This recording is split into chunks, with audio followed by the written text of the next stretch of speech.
It's John Bowden, Shannon Edwards, Rock History Music, and we're simulcasting on Rock History Canada as well because, when you think about the band, they were a Canadian and American band, so they were a little of both. And Garth Hudson, the death of Garth Hudson yesterday, man, did we get a lot of feedback off this? Amazing. So much. Let me just turn off our, there's always something we forget to turn off. But it's been overwhelming. A lot of people say, well, why don't you do a thing on the band, which we're planning on doing because it seems like a good time. Because Garth Hudson, at 87 years old, was the last remaining member of the band. And we're going to go through the people who we have lost. And in the order we lost them in the band. And it's strange, you can't, five guys that have gone back that far, with Ronnie Hawkins, the Hawks, and of course playing with Bob Dylan. When you go back that far, you look at 2025, you're gonna lose some people, and in this case, we've lost everybody. But the fact that Shannon will read some of the comments that we've gotten from musicians. The fact that people were saying, "What Mensa smart, eh?" They were going, Super Garth smart. Hudson, Mensa smart. I had no idea. Yeah, well, he was a quirky kind of guy, and he was a very private man. We're going to play you the thing we played yesterday in just a second, in between some of the comments that we had.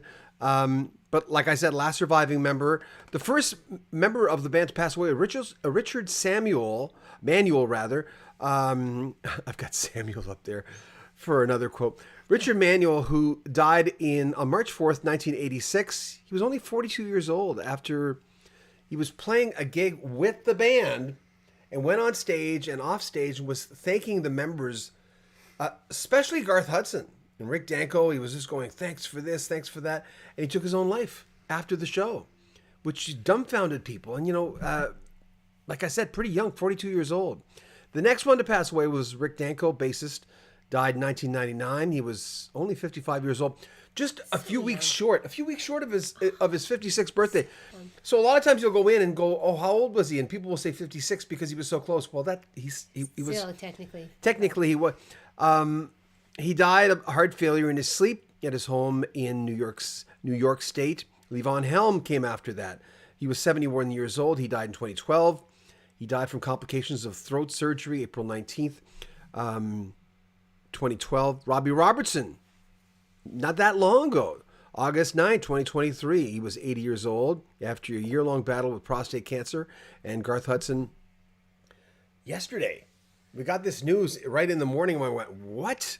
It was, we're going to play you the bio that we put out yesterday on this channel alone, but it's, when you lose the final member, it's kind of like a nail in the coffin almost. You know that it was never going to happen again, but this is the comment that the official band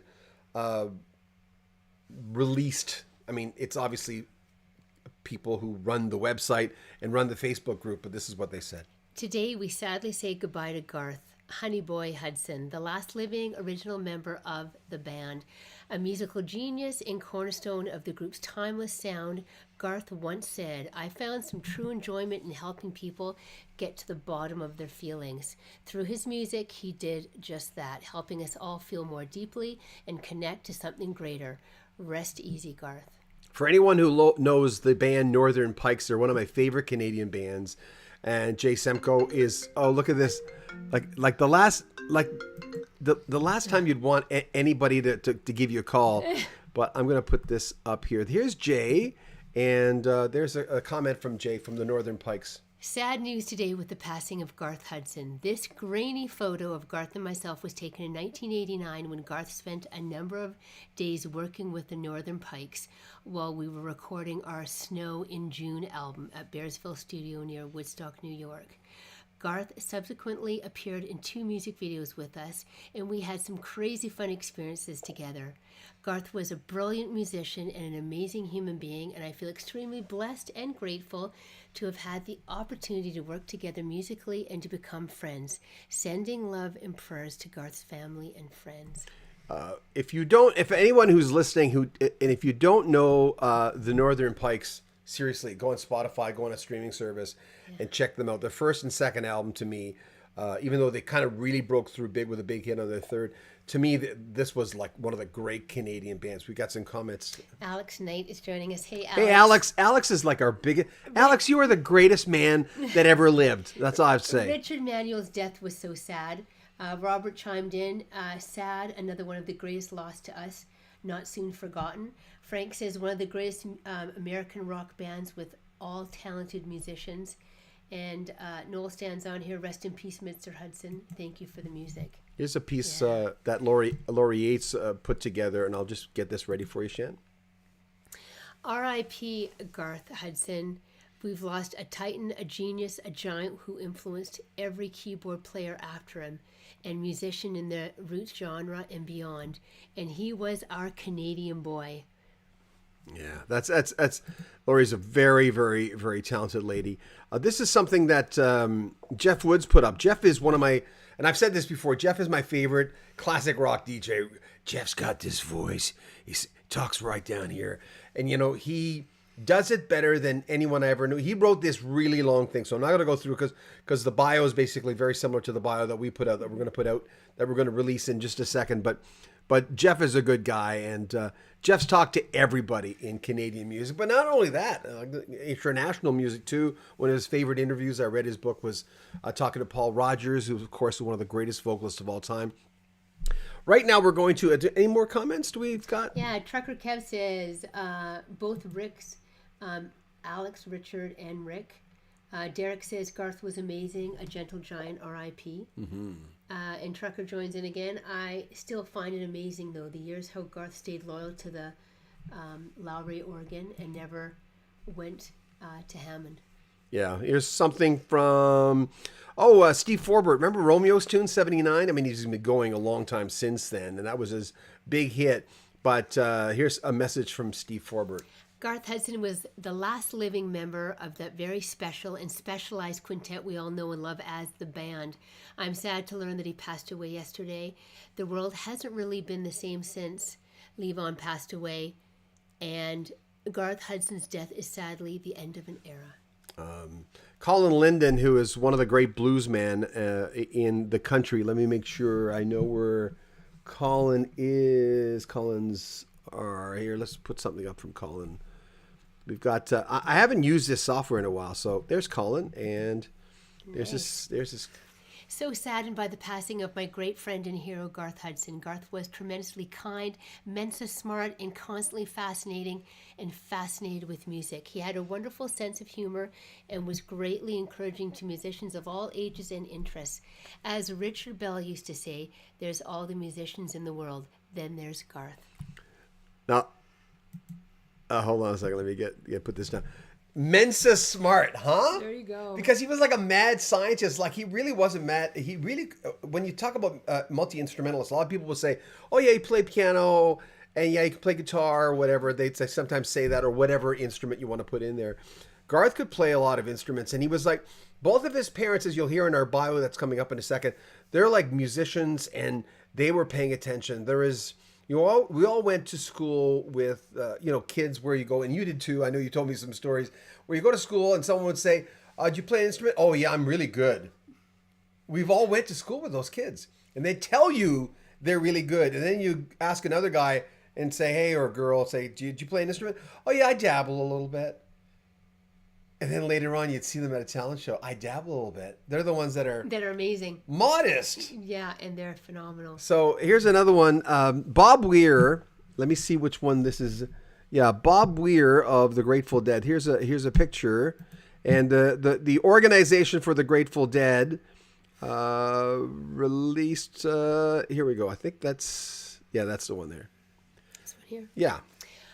As one of the original members of the band, Garth Hudson, alongside Rick Danko, Richard Manuel, Robbie Robertson, and Levon Helm, inspired several musicians, including the Grateful Dead. The two bands shared the stage on multiple occasions, notably during the legendary Festival Express Train tour across Canada, alongside Janis Joplin, Buddy Guy, and others. I talked to Sylvia Tyson last year. One of the highlights of me interviewing Ian and Sylvia. And she had said that the Festival Express which they were on. I think they went on the last minute. That she said something about Janis Joplin. She said that, Janis didn't want to make any girlfriends. But wasn't she so gracious too? Because didn't you have to do that interview twice? Yes. Speaking of Canadian icons, I'm talking to Sylvia Tyson. It's a great interview. She's very forthright. You're locked and loaded. I'm locked and loaded, and I didn't know that on Zoom you could actually phone someone on Zoom, and when you make an automatic Zoom call, automatically it gives you an option of a phone number. I've never paid attention to it. I would always skip that part and copy and paste the top part. And then one of the guys who was setting up the interview, Eric Alper, who's one of the best publicists in Canada, he knows everybody, told me this. He says, well, you can kind of do it on Zoom. But anyway, she talked about Festival Express and how all the musicians were great. Nothing against Janis Joplin, but she just said she tried to get to know her and she wasn't interested. She was more interested in the guys. The Eagles released a message as well. The band has left the stage, RIP, last remaining member, Garth Hudson. And that was it. And this is the thing that we released. Do we have any more, before we get to the bio that we released yesterday, which I think is at 20,000 hits already? Yes, Kevin said all the original members of the band are deceased, so sad. Swade said, R.I.P. Garth, I just found out about us passing the bands back together on the other side. True. Lost child, brother John and sister Shannon, we're all standing in line waiting to go home. Happy New Year. I've changed my handle to match who I am. I have the vinyl, The Last Waltz, God bless. Oh, Blaze. Oh, Blaze. Hey, thank you. Always a big supporter. The thing with me is the first album that I bought with the multi-pictured album, which was Stage Fright. When I got Stage Fright, I didn't get it till that album. And, music from Big Pink, you'd think I would have gotten that one, the first one, and their self-titled album that came out a year after. But when I got Stage Fright, I kind of stopped in my tracks and I went, and someone had given it to me because they had just bought a new copy of it. And I put it on. I went, there's nothing wrong with this copy, but I guess I'm glad that person was an audiophile. I'd have to look at my journal to see who that was. But I got it. And then, of course, I went back and I went forward after that. And then The Last Waltz happened while I was still in high school. And all the guests that were on that, their final tour. And then they came back later on. And it was an amazing situation, but we're going to play you the thing that we played yesterday, which is sort of and we'll come back after that. Hudson was an innovative multi-instrumentalist, and his intricate organ work and musical versatility helped shape the iconic sound of the band. He passed away peacefully in his sleep on Tuesday morning at a nursing home in Woodstock, New York, according to the Toronto Star. And yes, he was 87 years old. He was known for his very quiet demeanor and a reluctance to step out into the spotlight, though Hudson was a cornerstone of the group that started as the Hawks, the backing band for Arkansas-born rockabilly singer Ronnie Hawkins. In 1966, they transitioned to support Bob Dylan during his groundbreaking Electric Tour, a pivotal moment in rock history. Hudson's genius shone brighter when the band emerged with their own 1968 debut album, Music from Big Pink. It was followed by their self-titled 1969 classic. His classical training and innovative technique set him apart, blending sophisticated arrangements with real roots rock grit. Robbie Robertson, the band's guitarist and primary songwriter, lauded Hudson's talent in his memoir, Testimony, saying he played brilliantly in a more complex way than anybody we had ever jammed with. Garth was classically trained and could find musical avenues on the keyboards we didn't know existed. Hudson's signature contributions included the Bach-inspired introduction to Chest Fever, which evolved into a concert centerpiece, the Genetic Method, and the wah-wah clavinet on Up on Cripple Creek. Whether it was the accordion on When I Paint My Masterpiece or soprano saxophone on It Makes No Difference, his creativity elevated the band's sound to new heights.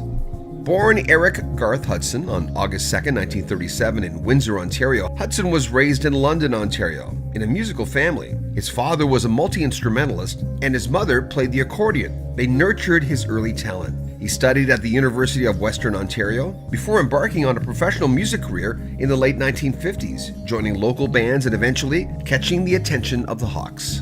Initially hired with the promise of teaching music to his bandmates, Hudson quickly became the group's eldest member and an indispensable part of the evolving sound. After the band disbanded, following their legendary 1976 farewell concert, The Last Waltz, Hudson continued to make music. He played on reunion albums, toured to honor the band's legacy, and released solo projects including the 2010 tribute, a Canadian celebration of the band. Hudson's contributions were widely recognized. He was inducted into the Rock and Roll Hall of Fame in 1994, the Canadian Music Hall of Fame in 1989, and received a Grammy Lifetime Achievement Award in 2008. Hudson's wife and musical partner of 43 years, Maud Hudson, predeceased him in 2022.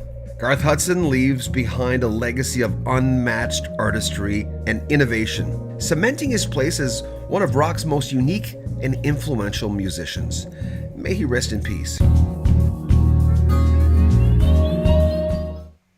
We did that one yesterday and got a lot of feedback. It's interesting with YouTube. When I remember we first got on YouTube eight years ago, we'd do an obituary. I didn't really want to do them. I remember thinking, well, I didn't get on here. I just want to do my interviews.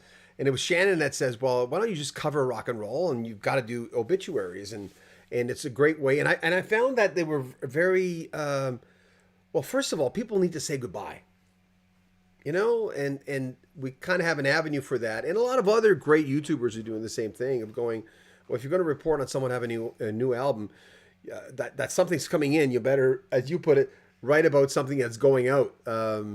And that was the case. I think we're losing you, Shan. There you go. So I've got a needy dog. Show the dog that hopped up. It's not really on topic, but there's our little. What is he? An Aussie what? An Oscillator. He's really needy and he likes to be held and stuff like that. Yeah.